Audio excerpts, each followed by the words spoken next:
बच्चों, आज हम मेटलर्जी के बारे में बताने जा रहे हैं कि मेटलर्जी में क्या क्या होता है, कैसे हम प्योर मेटल को ऑब्टेन कर सकते हैं।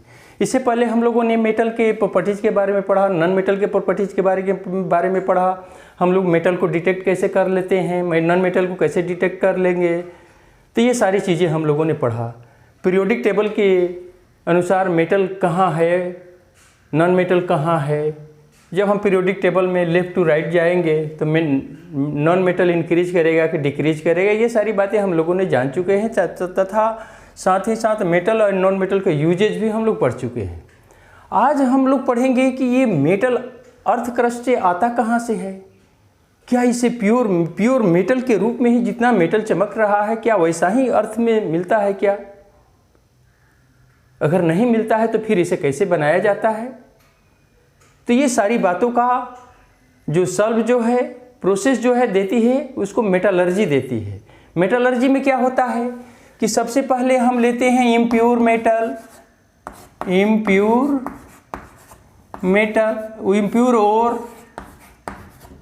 और इम्प्योर ओर को हम क्या करते हैं, या तो कंसंट्रेशन के माध्यम से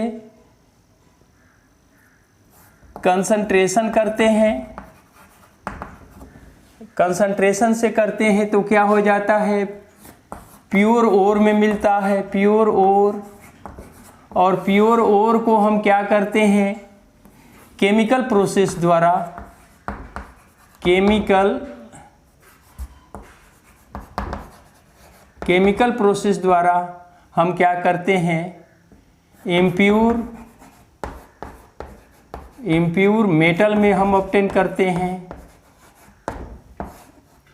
और इम्प्योर मेटल में जब हम ऑब्टेन करेंगे तो इसको हम क्या करते हैं, प्यूरिफिकेशन करके हम क्या करते हैं, प्योर मेटल हम ऑब्टेन करते हैं, प्योर मेटल हम ऑब्टेन करते हैं।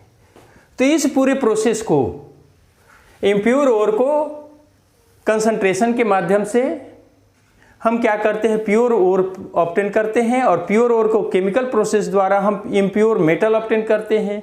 और इम्प्योर मेटल का जब हम प्यूरिफिकेशन करते हैं, फिल्ट्रेशन करते हैं, तब जा करके हमें प्योर मेटल ऑब्टेन होता है जिसका हम यूज करते हैं। इस पूरी प्रोसेस को क्या कहा जाता है, मेटलर्जी। क्या कहा जाता है, मेटलर्जी। इस पूरी प्रोसेस को मेटलर्जी कहा जाता है। अब तो समझ में आ गई है कि मेटलर्जी किसे कहते हैं। अब प्रश्न उठता है कि इम्प्योर ओर को हम कैसे डिटेक्ट करेंगे। तो देखो, अर्थ क्रस्ट में कितने तरह के इम्प्योर होते हैं और ये चीज़ हम लोग आज पढ़ेंगे सबसे पहले, तब हम इसकी ट्रिक हम देंगे। तो और जो होते हैं वह बहुत ही इकोनॉमिकली जो क्या होते हैं, हमें बहुत ही हेल्प करते हैं, कम खर्च में और से हम मेटल को ऑब्टेन कर लेते हैं। जबकि मिनरल में इम्प्योरिटीज मोर होती है और मेटल लेस होता है। तो मान लो कि एक बड़ा सा रॉक है, उसमें से 10 kg आयरन निकला, एक दूसरा रॉक है उसमें से 80 kg 60 kg आयरन निकला, तो दोनों में कौन चीप पड़ेगा अगर हम प्यूरिफिकेशन करेंगे, तो 60 kg जो आयरन निकला उसका वो जो थोड़ा चीप पड़ेगा, कॉस्टली नहीं पड़ेगा। और 10 kg में मान लो कि 10,000 रुपया आता है, 60 kg जिस रॉक में आयरन है उसमें भी 1000 रुपीज़ आता है। तो 1000 रुपीज़ को हम 10 से डिवाइड करेंगे और 1000 रुपीज़ को उसमें 60 से डिवाइड करेंगे, तो कौन चीपर हो गया, और से जो। तो maximum amount of metals are found in that type of rocks, it is called ore, and minimum amount of metals are found in that type of rocks, these are called minerals। तो देखो, सभी और minerals हो सकते हैं क्योंकि earth crust से ही निकाले जाते हैं, लेकिन सभी और मिनरल हो सकते हैं, लेकिन सभी मिनरल और नहीं हो सकते हैं क्योंकि उसमें मेटल बहुत कम रहेगा, इम्प्योरिटी ज़्यादा रहेगी, अनवांटेड सब्सटेंस ज़्यादा रहेगा, तो खर्च उसको में ज़्यादा पड़ जाएगा। तो ये होते हैं गैंग। क्या होते हैं, तो जो ओर में इम्प्योरिटीज अनवांटेड सब्सटेंस जो रहता है जिसका मुझे कोई यूज नहीं है उसको हम क्या कहते हैं, गैंग कहते हैं। गैंग का एक दूसरा नाम क्या है, मैट्रिक्स भी है। तो चलो आज हम देखते हैं कि अर्थ क्रस्ट में जो मिनरल पाए जाते हैं, ओर पाए जाते हैं, वह रिएक्टिविटी के अनुसार, तो यहां पर हम देते हैं occurrence of ore. Occurrence of ore जो है वह 3 तरह से होते हैं। ये देखो, पहला लो रिएक्टिव। तो लो रिएक्टिव में क्या आता है, जो रिएक्टिविटी सीरीज से जो हाइड्रोजन से नीचे रहता है। जैसे कि हमने बताया था 2 ट्रिक, PSC मा जटला कमसी गो, हाइड्रोजन से जो नीचे रहेगा, जैसे कि मरकरी ले लो, Hg, Pt, Au, ठीक है, Ag, Pt, Au, Ag, इसको हम क्या कहेंगे, लो रिएक्टिव मेटल होते हैं ये। और इसके यानी कि वह ओर जिसमें Hg पाया जाए, Pt पाया जाए, Au पाया जाए और Ag पाया जाए, उस तरह के ओर जो क्या होते हैं, लो रिएक्टिव के होते हैं। ठीक है। दूसरा होता है मिडल रिएक्टिव,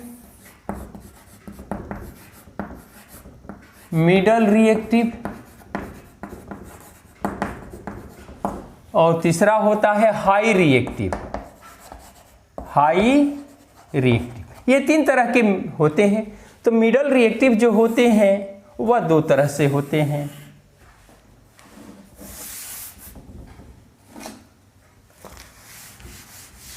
मिडल जो क्या होते हैं 2 तरह के हो जाते हैं। एक होता है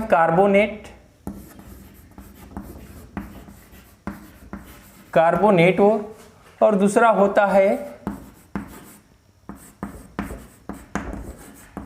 सल्फाइड ओर। अब कार्बोनेट्स जो ओर है, जैसे कि हमारा हो गया ZnCO3, CuCO3, ये हो गया ZnS, PbS, और हाई रिएक्टिव क्या हुआ भाई, तो सोडियम, पोटेशियम, सीजियम, लिथियम का ओर को हाई रिएक्टिव ओर कहा जाता है। अब इसमें से देखो, इसको जब भी हम प्योर करेंगे तो इलेक्ट्रोलिसिस द्वारा करेंगे। ये क्या होता है, प्योर किस फॉर्म में होगा, तो इलेक्ट्रोलिसिस द्वारा होगा, इलेक्ट्रिसिटी फ्लो कराने पर, क्योंकि वाटर डालेंगे तो दिक्कत करेगा। और ये सभी जो चीज़ होते हैं हाइड्रेटेड फॉर्म में रहते हैं, क्योंकि ये सोलुबल होते हैं, सॉरी क्लोराइड हैलाइड फॉर्म में होते हैं, NaCl, सोडियम क्लोराइड। यह जो क्या होता है, मोस्ट ऑफ देम ओशियम में पाए जाते हैं। ये सोलुबल होते हैं, जो हाईली रिएक्टिव होते हैं। अब ये देखो कि हमें मिडिल रिएक्टिव एलिमेंट्स को ज़्यादा ऑब्टेन करना होता है, क्योंकि इसी का यूज जो होता है हमारे डे टू डे लाइफ में ज़्यादा होता है। तो ZnCO3 अगर कार्बोनेट है तो इसका हम क्या करेंगे, कैल्सिनेशन करेंगे। कैल्सिनेशन कर करके हम क्या करेंगे भाई, तो मेटल ऑक्साइड में ऑब्टेन करेंगे। क्या करेंगे, मेटल ऑक्साइड में। ठीक है। अगर ये देखो और जो है सल्फाइड है, इसको हमें जो क्या ऑब्टेन करना है, तो क्या करेंगे, रोस्टिंग कराएंगे। क्या करेंगे, रोस्टिंग में क्या होता है, तो प्रेजेंस ऑफ एयर में होता है। और कैल्सिनेशन क्या होता है, ऑब्सेंस ऑफ एयर में। दोनों का काम है। रोस्टिंग से भी हीट करेंगे प्रेजेंस ऑफ एयर में, तो यह किस में हो जाएगा, मेटल ऑक्साइड में आ जाएगा। किस में आ जाएगा, मेटल ऑक्साइड। और ये भी आएगा मेटल ऑक्साइड, हीट करेंगे दोनों को। तो हम यहाँ कर दे रहे हैं, देखो मेटल ऑक्साइड, ये क्या करेंगे प्रेजेंस ऑफ एयर में। अब ये दोनों का काम किया है, दोनों को हम क्या करेंगे यहाँ पर मेटल ऑक्साइड में आ जाएगा। अब जैसे ही मेटल ऑक्साइड में आ गया उसे हम हीट कर देंगे, हीट कर देंगे तो क्या हो जाएगा, हमारा मेटल निकल जाएगा। जैसे कि देखो यहाँ देख रहे हैं ZnCO3 को हमने हीट किया, मतलब एब्सेंस ऑफ एयर में हीट किया, तो क्या बनेगा, मेटल ऑक्साइड बनेगा, मेटल ऑक्साइड। तो ZnO प्लस CO2, ठीक है, ठीक है, ओके। अगर मान लो कि CuCO3 है, इसको हमने हीट किया तो CuO प्लस CO2। अब ये देखो कि चलो ठीक है, अब मान लो कि CuO को अगर हम हीट करेंगे तो क्या हो जाएगा, Cu प्लस O2, हमारा कॉपर मिल गया। अब ZnO को हम हीट करेंगे तो क्या हो जाएगा, Zn प्लस O2 हमारा मिल गया। इस तरह से प्यूरिफिकेशन हो रहा है, ठीक है। अब हम देखते हैं ZnS को प्रेजेंस ऑफ एयर, ज़्यादा हीटिंग, ज़्यादा हम एयर सप्लाई करेंगे तो जाकर के ये टूटेगा। जैसे कि देखो कि ZnS प्लस O2, तो क्या बनेगा, ZnO प्लस SO2 निकल गया। अगर इसका देखो PbS को हम ले लें, PbS प्लस O2 क्या हो जाएगा, PbO प्लस SO2 हमारा निकल गया। तो PbO और ZnO को हीट करो, ZnO को हम हीट करेंगे तो क्या हो जाएगा, Zn प्लस O2, अब PbO को हीट करेंगे तो Pb प्लस O2। तो इस तरह से हम क्या करते हैं कि लो रिएक्टिव का और भी पाया जाता है, मिडिल रिएक्टिव का भी और पाया जाता है, और हाई रिएक्टिव का भी और पाया जाता है। अब लो रिएक्टिव वाला, तो लो रिएक्टिव को भी हम इलेक्ट्रिसिटी से हम अलग करते हैं, हाई रिएक्टिव को भी करते हैं, मिडिल रिएक्टिव को। तो ये पूरी प्रोसेस हम मेटलर्जी के लिए ले रहे हैं। तो मेटलर्जी क्या है, तो यह एक तरह का साइंटिफिक टेक्निक है जिससे कि किसी भी ओर से हम प्योर मेटल को प्रोसेस द्वारा प्योर करते हैं। जैसे कि इम्प्योर ओर जो होते हैं को हम कंसंट्रेशन कराएंगे तो वह प्योर ओर में चेंज होगा, और प्योर ओर को अगर हम केमिकल प्रोसेस से होकर के कराएंगे तो वह क्या होगा, इम्प्योर मेटल बनेगा। और इम्प्योर मेटल को हम प्यूरिफिकेशन करेंगे या फिल्ट्रेशन करेंगे, तब जा करके वह प्योर मेटल में चेंज होगा। इस पूरी प्रोसेस को हम क्या कहेंगे, मेटलर्जी।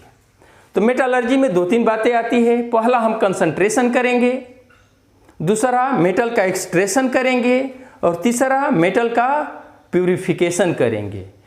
तो concentration plus extraction plus purification is called metallurgy, is called metallurgy. समझ में आ गई बात? तो चलो इसे डन कर लो, तब हम ट्रिक देखते हैं। वेरी गुड, मिटा दे इसे, चलो ठीक है, वेरी गुड। अब हम देखते हैं, इसके हम पूरी एक एक पार्ट को एक्सप्लेन करेंगे, लेकिन अभी हमारा काम है कि ओर को हम कैसे याद रखेंगे, ओर क्या होते हैं, कैसे होंगे, ठीक है। ओर की पहचान हम कैसे कर लेते हैं कि किसको हम लीचिंग कराएंगे, किसको हम कंसंट्रेशन कराएंगे, किसको हम क्या कराएंगे, उसको हम कंसंट्रेशन में पढ़ेंगे। अभी हमारी काम है सिर्फ ओर को पढ़ना, ठीक है। तो चलो हम पहला एक ट्रिक कर देते हैं। How we remember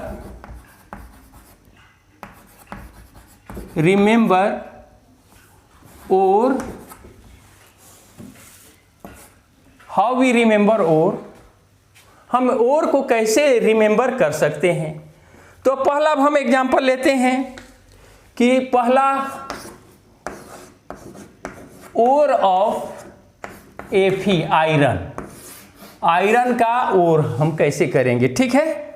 ore of iron, तो चलो इसका ट्रिक है Hema Hema Lima Hema Lima and मासी मासी हेमा लीमा एंड मासी पाई राइट। तो अगर बेटा हमें आयरन के ओर को हमें याद रखना होगा तो बस ये दिमाग पर रखना है, ये ट्रिक है। हेमा लीमा एंड मासी, मासी माने माँ जैसी, मासी पाई तो पढ़ा होगा मैथ में, और जो टिक मार करते हैं राइट का तो पाई राइट। तो हेमा लीमा एंड मासी पाई राइट, ये हमारा जो है पहला होता है। अब प्रश्न होता है कि हेमा का मतलब क्या हुआ। हेमा, फिर हम करेंगे लीमा लीमा, तब हम करेंगे माँ, और तब हम करेंगे सी मासी। ठीक है, तो पहले इतना समझो, हेमा लीमा एंड हेमा से क्या होता है हेमेटाइट, हेमेटाइट हेमेटाइट हो गया। अब दूसरा होता है हेमेटाइट का क्या होता है फॉर्मूला, Fe2O3 हो गया। थोड़ा सा एक तो याद करना पड़ेगा, लीमा लिमोनाइट लिमोनाइट लिमोनाइट। ठीक है, तो इसमें क्या होगा Fe2O3 2H2O, यहाँ कर दो 2 कर दो। ठीक है, क्या कर देंगे, यहाँ 2 की जगह यहाँ 3 कर दो, 3H2O 2Fe2O3 और 3H2O, इसको कहा जाता है लिमोनाइट। तो हेमाटाइट तो याद होगा, हेमेटाइट लिमोनाइट। माँ से हम क्या करेंगे, माँ से मैग्नेटाइट मैग्नेटाइट। तो मैग्नेटाइट का क्या होता है फॉर्मूला, बस इसमें करना है Fe3O4, ये मैग्नेटाइट का, ये लिमोनाइट का, ये हेमेटाइट का। सी का क्या होता है सीडेराइट सीडेराइट का क्या होता है फॉर्मूला होता है FeCO3, जहां सीडो लग गया CO3 लगा देना है। और एक होता है हमारा पाइराइट, तो क्या होता है, किसका हम लोग पढ़ रहे हैं, आयरन पाइराइट। तो आयरन पाइराइट का क्या फॉर्मूला होता है, देखो जहां भी पाइराइट लगे, हम बता रहे हैं जहां भी पाइराइट लगे, ग्लांस लगे, जहां भी पाइराइट लगे, ग्लांस लगे और या गैलेना लगे, जहां भी पाइराइट लगे या ग्लांस लगे, जैसे कि आयरन पाइराइट, ठीक है, तो पाइराइट लगे, ग्लांस लगे, ठीक है, और ब्लेंड लगे, तो वहां पर समझ लेना चाहिए कि सल्फाइड है ही, सल्फर है ही। तो आयरन पाइराइट लग गया, तो पाइराइट का मतलब सल्फर से समझो, तो FeS क्या हो जाएगा, FeS यहां पर करना है तो 2 कर दो। तो ये हमारा हो गया किसका, ओर ऑफ आयरन। तो बोलो कितना आसानी से याद हो गया हमें। अगर मान लो कि फॉर्मूला नहीं याद है तो कोई बात नहीं, ये 12 के स्टूडेंट के लिए इंपॉर्टेंट है, 10th के स्टूडेंट के लिए कोई इंपॉर्टेंट नहीं है। सिर्फ ये याद रखो, हेमेटाइट हेमा हेमेटाइट, लीमा लिमोनाइट, मा magnetite, siderite, pyrite iron pyrite, इतना तो याद रखेगा, 1-2 ठो याद रख लो, काफी हो गया। चलो मिटा दे इसे, वेरी गुड वेरी गुड। तो हम लोगों ने अभी सीखा ट्रिक पर आयरन के ओर को हम कैसे रिमेंबर करेंगे। चलो इसे इरेज कर रहे हैं। तो बेटा देखो ध्यान दोगे, हाँ पूरे ये वीडियो को फुल देखना, थोड़ा सा शुरू में बच्चे देख लेते हैं और उसके बाद में बंद कर देते हैं और अच्छा है कि गलत है और डिसाइड करना शुरू कर देते हैं। नहीं, उसको ध्यान से पूरा देखो। जो भी अच्छे टीचर होते हैं वे अच्छे अच्छे मटेरियल बिटवीन में देते हैं, बीच में देते हैं, लास्ट में जितना ही लास्ट होता जाएगा अच्छे अच्छे मटेरियल वो देना शुरू करते हैं। तो अब हम दूसरी बात हम करते हैं। चलो दूसरा और क्या होता है कि ore of copper, ore of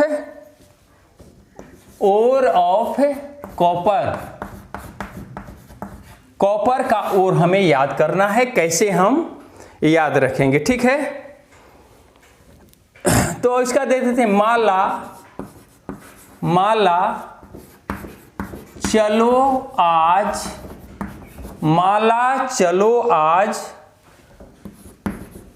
cup and cup glass लेने। अब एगो मान लो कि माला नाम की एक लड़की है, कोई उसकी सहेली जो है, फ्रेंड जो है, वो बोल रही है कि माला चलो आज हम लोग मार्केट में चलते हैं और मार्केट में जा कर करके कप लेंगे और कप का एक ग्लास मतलब मेटल का एक ग्लास लेंगे। कप ग्लास माने कप भी लेंगे और कप ग्लास भी लेंगे, ग्लास लेंगे। तो माला चलो आज कप ग्लास लेंगे। समझ में आ रही है बात? या यहां पर सबसे कर दो कॉपर ग्लास लेंगे। माला चलो आज कप एंड कॉपर ग्लास लेंगे। कॉपर का कप भी लेंगे और कॉपर का ग्लास भी लेंगे। चलो मार्केट में। तो यहां पर क्या क्या बेटा आ रहा है? माला, पहले लिखो माला, तब लिखो नीचे चलो, तब लिखो आज, तब यहां पर लिखो कप। कितने हो गए? 1 2 3 4, ठीक है? चलो पहले लिखो माला। माला का मतलब क्या होता है? Malachite, malachite.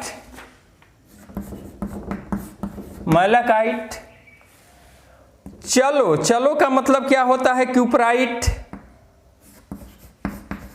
क्यूपराइट। आजा एजोराइट, कप कॉपर पाइराइट,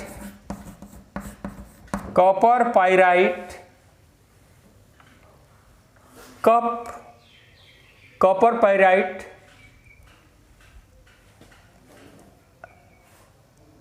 ठीक है, चलो cuprite, copper pyrite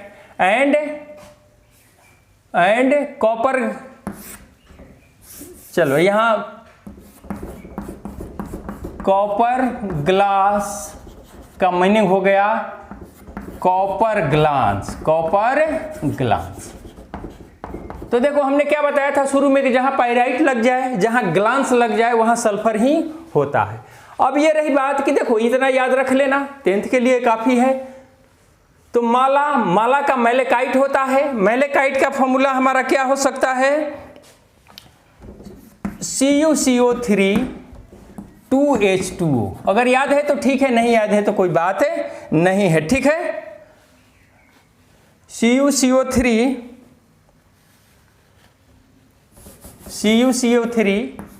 CuOH2 cuprite का क्या होता है भाई? तो Cu2O। एजोराइट का क्या होता है? तो बस यही फॉर्मूला लिख दो, इसके आगे 2 लगा दे। 2CuCO3 into CuOH whole twice, और यहां रहेगा ध्यान दो 2। अभी देखो मैलाकाइट में और एजोराइट में दोनों सिमिलर है। अंतर क्या है? CuCO3 CuOH2 इसमें भी है, इसमें क्या है? CuCO3 CuOH2 है, 2 यहां पर लगा दिया तो यह क्या हो गया? एजोराइट। क्यूपराइट कॉपर पाइराइट, तो पाइराइट लगाए तो हमने क्या बताया, पाइराइट लगाया तो हमने क्या बताया कि वहां पर सल्फर लगाना है, ठीक है। क्यूपराइट का क्या हो जाएगा, Cu2S। अब ये देखो कॉपर ग्लास 5, देखो कॉपर ग्लास हो सकता है उसको ऊपर भी लिखेंगे, नहीं तो पता नहीं दिख रहा है कि नहीं दिख रहा है। कॉपर ग्लास तो क्या हो जाएगा, copper glass, copper pyrite, copper glass, ठीक है। Copper pyrite, sorry, copper pyrite का हो जाएगा तुम्हारा, कॉपर पाइराइट का होता है CuFeS2, CuFeS2, इसका हो जाएगा Cu2S। यानी कि यहाँ जो क्या हो जाए, ध्यान दो, कॉपर ग्लास, ग्लास भी जहाँ लग जाए तो क्या हो जाएगा, Cu2S। तो फिर देखो एक बार करते हैं कि माला चलो आज कप एंड कॉपर ग्लास लेने। माला, माला एक लड़की का नाम है, उसकी कोई फ्रेंड बोल रही है कि आज चलो मार्केट में हम लोग कॉपर का कप भी लेंगे और कॉपर का ग्लास भी लेंगे। तो माला का मतलब हो गया मेलेकाइट, चलो का मतलब होता है क्यूपराइट, आज का मतलब है एजोराइट, कप का मतलब है क्यूपराइट, पर अपराइट जहाँ लग जाए, ग्लांस लग जाए, गैलेना लग जाए, तो वहां पर समझ लो कि मेटल के साथ में सल्फर ही जुटेगा, दूसरा नहीं जुटेगा। समझ में आ रही है बात? चलो तो चलो इसे डन कर लो।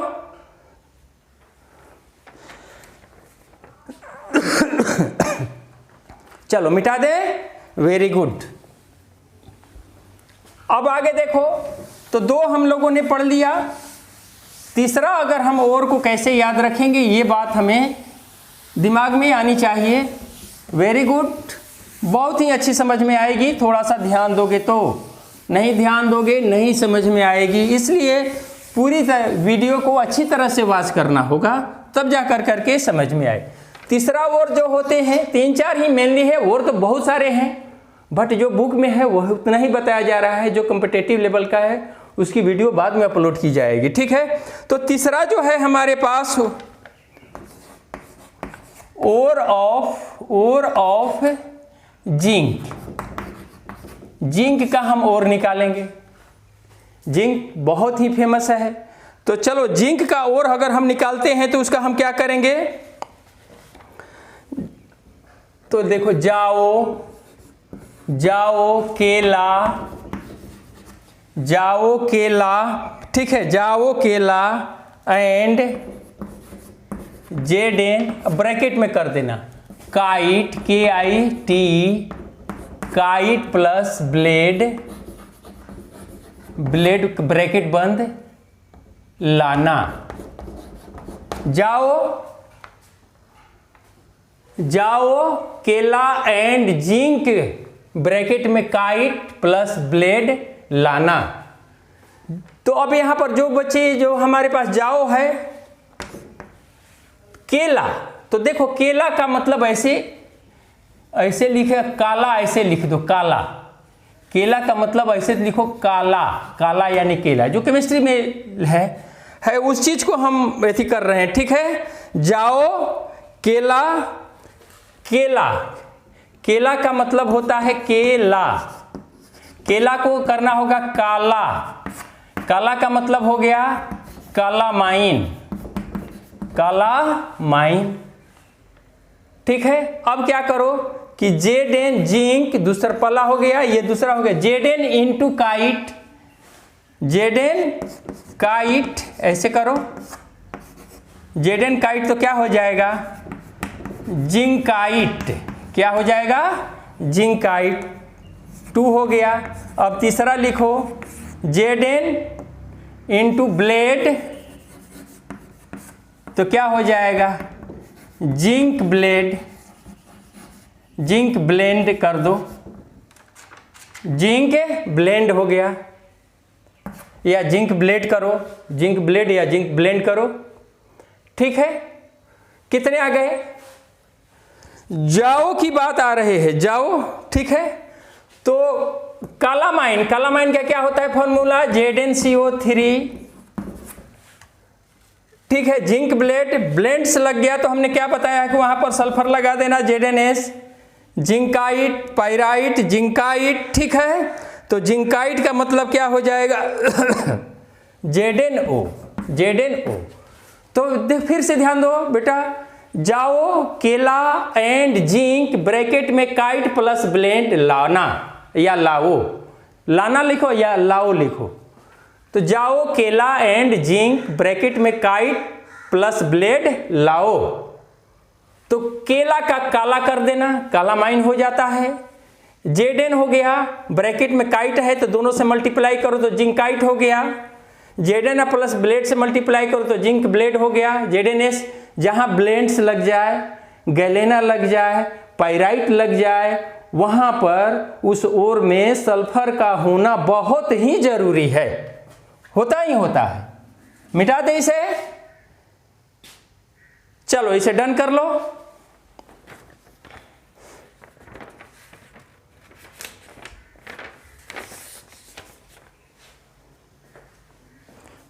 इसको देखो, जिंक ब्लेंड्स को क्या होता है, सेफराइट भी कहा जाता है, SPHA सेफराइट, है ना, सेफेलेराइट, ठीक है, सेफलेराइट भी कहा इसे जाता है, बुक में इस नाम से मिलेगा, उसी को जिंक ब्लेंड्स कहा जाता है। चलो अब इसको मिटा देते हैं, मिटा दे, चलो वेरी गुड, बहुत अच्छी तरह से समझ में आ रही होगी मुझे उम्मीद है। अब बेटा देखो, अब ये लास्ट जो है हम दे रहे हैं एल्यूमिनियम का, 4 जो है ore of aluminium, Al, ore of aluminium. Aluminium में क्या होता है, अब इसको थोड़ा सा ध्यान दो, कोरिया, कोरिया में, कोरिया में, कोरिया कंट्री का नाम है, कोरिया में डायनासोर, कोरिया में डायनासोर, कोरिया में डायनासोर बॉक्सिंग, कोरिया में डायनासोर बॉक्सिंग, बॉक्सिंग करेगा तब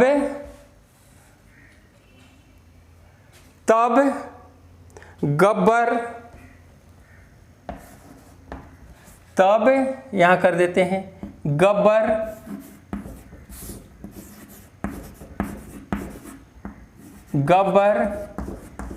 क्राई करेगा, क्राई करेगा। कोरिया में डायनासोर बॉक्सिंग करेगा तब गब्बर क्राई करेगा।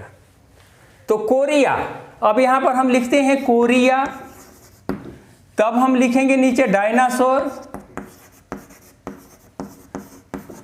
तब उसके नीचे लिखेंगे बॉक्सिंग, तब लिखेंगे गब्बर। तो क्या हो गया बेटा, 1 2 3, चलो 4, उसके बाद में आता है गब्बर, तब आएगा क्राई। तो कोरिया, कोरिया को क्या हम कहेंगे बोलो, कोरिया, कोरिया को हम क्या कहेंगे, कोरंडम, कोरंडम। और कोरंडम का फॉर्मूला क्या होता है, Al2O3। डायनासोर, डायनासोर का मतलब क्या होता है, डायस्फेयर, डायस्फायर। तो डायस्फायर का क्या होता है, बस इसी में H2 मिला दो, Al2O3 इंटू 2H2O या H2O मिला दो, ठीक है, H2O या H2O मिला दो, H2O। बॉक्सिंग, बॉक्सिंग तो बहुत ही मेजर है, बॉक्साइट, ठीक है, बॉक्सिंग का मतलब क्या हुआ, बॉक्साइट। और बॉक्साइट तो बचपन से ही पढ़ते आ रहे हैं हम लोग, उसका फॉर्मूला क्या होता है, Al2O3 हो जाएगा, ठीक है, और क्या हो जाएगा, 2H2O हो जाएगा। देखो Al2O3H2O हो जाएगा तो डाइस्फेयर हो जाएगा। अब बॉक्साइड का Al2O3 इंटू 2H2O हो जाएगा तो बॉक्साइड हो गया। गब्बर, गब्बर का क्या होता है? गिब्साइट, GIBB गिब्साइट, गिब्साइट। तो गिब्साइट का क्या होता है? Na3AlF6, गिब्साइट Na3AlF6। और आता है 5 में, देखो अगर दिखेगा तो ठीक है, नहीं तो आगे बताएंगे। Cry, CRY, cry. और क्राई का मतलब होता है KAOLIT, काओलाइट, काओलाइट। काओलाइट का फॉर्मूला क्या होता है? Al, ठीक है, OH4, LOH4 हो जाएगा। इसमें सिलिकॉन मिला हुआ रहता है, Si2O5। ये इसको ऐसे ब्रैकेट में कर दो, क्राई, या ऐसे करो क्राई। क्राई का क्या हो जाएगा यहाँ पर? AlOH4, ठीक है, Si2O5, ये होता है क्राई। क्राई का क्या हो जाता है? काओलाइट। क्रायोलाइट है, काओलाइट के से होता है। सी का मतलब वहां पर की चेंज कर देना है। तो इस तरह से हम लोगों ने क्या पढ़ा? 4 पढ़ा। तो अब हम उम्मीद करते हैं कि किसी भी बच्चे को और को रिमेंबर करने में कोई विशेष डिफिकल्टी अब नहीं होगी। अगर फॉर्मूला, देखो फॉर्मूला को याद रखोगे तो और अच्छी बात है, नहीं याद रखोगे तो सिर्फ नेम ही याद रखो, बहुत अच्छा रहेगा। और इससे ही क्वेश्चन, ये समझ लो बेटा कि ये 12th क्लास की मैटर है। 12th क्लास वाले भी बच्चे इसे ऑब्जर्व कर सकते हैं, इसे वॉच कर सकते हैं, लेकिन उनको ये सारी जो क्या है फॉर्मूले याद रखने पड़ेंगे, क्योंकि इसमें से जेई और नीट वाले भी देख सकते हैं। NTSC जो बच्चे तैयारी करते हैं उसके लिए भी है ये। तो ये कुल मिला जुला करके एक ऐसी चीज़ दिया गया है जो बच्चों को कम मेहनत पड़े और आसानी से इसे रिमेंबर कर लें। तो हम उम्मीद करते हैं कि आप लोगों को ये ट्रिक बहुत ही पसंद आएगी और आगे की जो बात है हम लेकर के चलेंगे कि कैसे प्यूरिफिकेशन हम करेंगे, ओर का कंसंट्रेशन करेंगे। कंसंट्रेशन कितने तरह के होते हैं, फिजिकल कंसंट्रेशन क्या है, केमिकल कंसंट्रेशन क्या है। केमिकल कंसंट्रेशन में हम थोड़ी आज बात हम लोग जाने हैं, जिसमें कि कैल्सिनेशन और रोस्टिंग की बात आती है। तीसरी बात एक लीचिंग की आएगी। और फिजिकल में क्या आ जाती है? तो ग्रेविटेशन आता है, ग्रेविटी होती है, मतलब कि